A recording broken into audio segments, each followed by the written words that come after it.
Bienvenue à l'émission Citrique.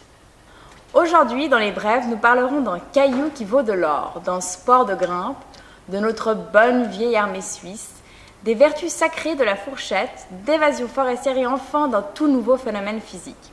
Dans la suite de l'actualité, un drame dans le tram, de l'ADN alien et un gaz à réveiller les morts. Enfin, dans le focus de la semaine, balles freinées par les escargots. Tout de suite, les brèves.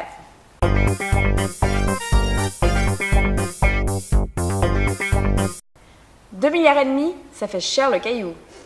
Non, nous ne parlons pas ici de l'affaire Varonne.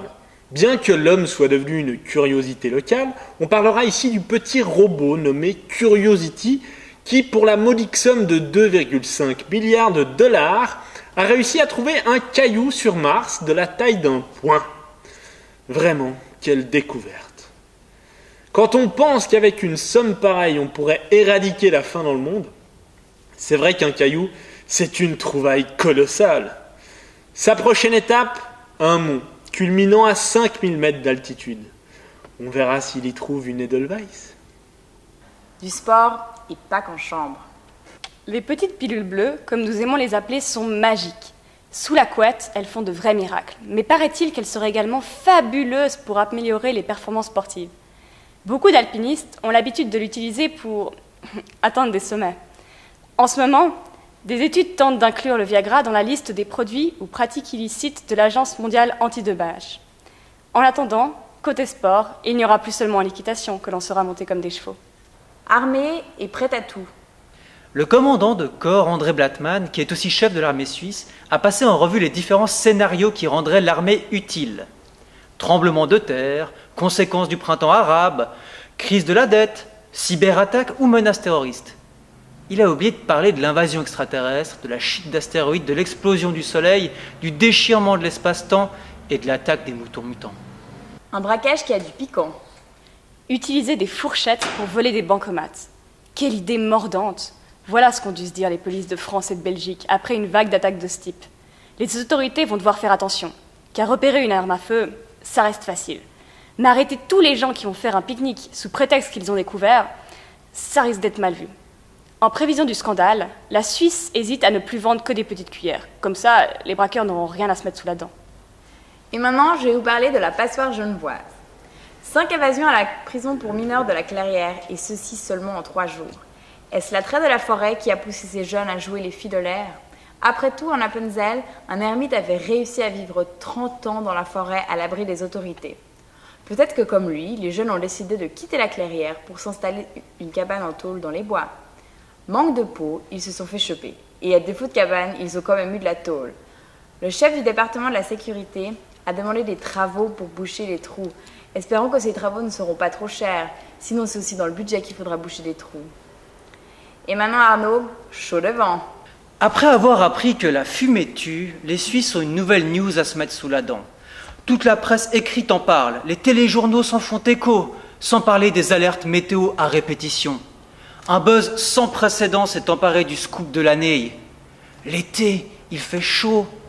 Merci à tous les médias de nous ouvrir les yeux sur les problèmes que nos sociétés traversent en ces temps difficiles. Je vous l'affirme, l'été on transpire, l'hiver on grelotte. Le feu ça brûle et l'eau ça mouille. Comme dirait l'autre, t'en veux de l'investigation journalistique? Compte là-dessus et bois de l'eau. Tout de suite, la suite de l'actualité.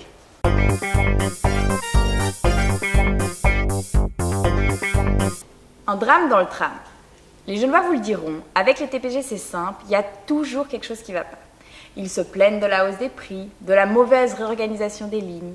Cet été, on a eu droit à un épouvantable fait divers. Une grand-mère et son petit-fils se sont retrouvés séparés de force par la porte d'un tram. C'est arrivé en rentrant des fêtes de Genève. La retraitée aurait même vu sa descendance s'éloigner dans le tram, seule et pleurant comme une madeleine. Alors oui, on est d'accord, c'est pas drôle comme situation. De là à passer dans les journaux, où le petit chéri se retrouvait livré à lui-même pendant 2 minutes. Scandale. Mais blâmer le chauffeur de tram parce qu'il ne s'est pas arrêté, c'est un peu facile. De mon temps, les jeunes laissaient leur place dans le tram aux personnes âgées. C'est la grand-mère qui aurait dû se retrouver dans le tram bondé, pas son petit-fils. De toute façon, les vieux, ça devrait pas prendre le tram aux heures de pointe. Ça embête tout le monde. Nous, on travaille toute la journée, ils ont qu'à sortir quand on bosse. Pardon, je m'emballe un peu. Bon, morale de l'histoire, si les transports publics étaient gratuits, ce genre de situation n'arriverait jamais. Par contre, Arnaud va vous parler d'un ADN alien, et ça risque bien de se produire. Oui, Tania, et on espère pas pour le pire. Le commandant de la police jurassienne souhaiterait faire des prélèvements génétiques sur chaque requérant d'asile afin de faire baisser la criminalité. Une idée choc qui fera couler beaucoup d'encre et qui fera sûrement saliver d'envie les plus xénophobes d'entre nous. Mais beaucoup en conviennent, cette idée prometteuse ne va pas du tout assez loin. On devrait étendre ces tests génétiques à tous ceux qui mettent en danger, voire incommodent la population. Aux fumeurs, par exemple, afin que la justice suisse puisse déployer toute sa puissance sur ceux qui lancent des mégots par terre. Aux mangeurs de chewing-gum, pour que plus jamais on ne pose les pieds sur une de ces satanées chiclettes. On pourrait même faire des tests génétiques sur chaque chien helvète, pour retrouver les maîtres qui ne ramassent pas leurs excréments dans la rue. Mais pourquoi ne pas prendre l'ADN dès la naissance de chaque petit Suisse ? Il serait possible de les menacer de punition au moindre écart. On vivrait dans une société idéale, où toutes les règles sont respectées par chacun, tout le temps, sans possibilité aucune de s'écarter du droit chemin. Et la présomption d'innocence deviendrait présomption de culpabilité. Un monde parfait, où contre 3 cellules on vous refile un passeport. Ah, ça fait froid dans le dos. Pour nous monter le moral, Alizée, parle-nous d'un gaz à réveiller les morts. Les voies du Seigneur sont impénétrables. C'est sûrement l'argument qu'a dû fournir l'Association des cimetières catholiques de Pittsburgh. Ils ont vendu pas moins de 11 cimetières de Pennsylvanie aux compagnies gazières. Effectivement, celles-ci, loin de s'intéresser aux feux follets, sont grandement attirées par le gaz de schiste qui aurait élu domicile dans les sous-sols du cimetière américain. Ils promettent de ne pas réveiller les morts. Ils creuseront juste en dessous.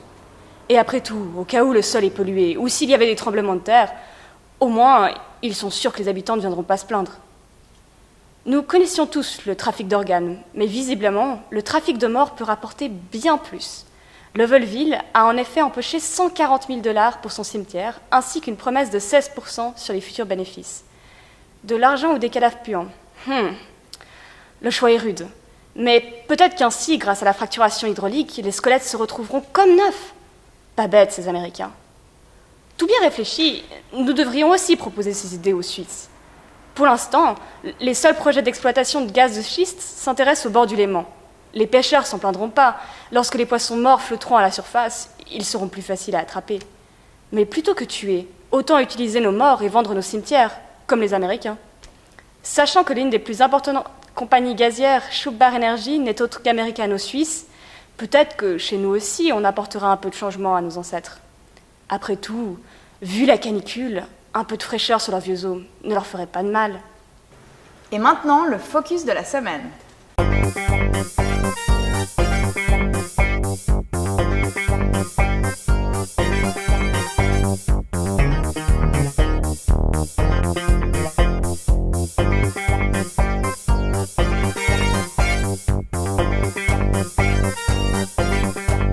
La Suisse n'est pas réputée pour sa vitesse.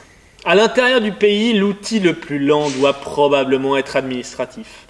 Alors quand une administration cantonale est ralentie par des escargots, on tient la palme. C'est le cas de l'administration de Bâle-Ville et Bâle-Campagne qui, voulant réduire le temps de parcours dans de leur tram en empruntant un raccourci, se voit coincée par un biotope rempli d'escargots protégés. Bon, d'accord, il ne s'agit pas de n'importe quelles espèces.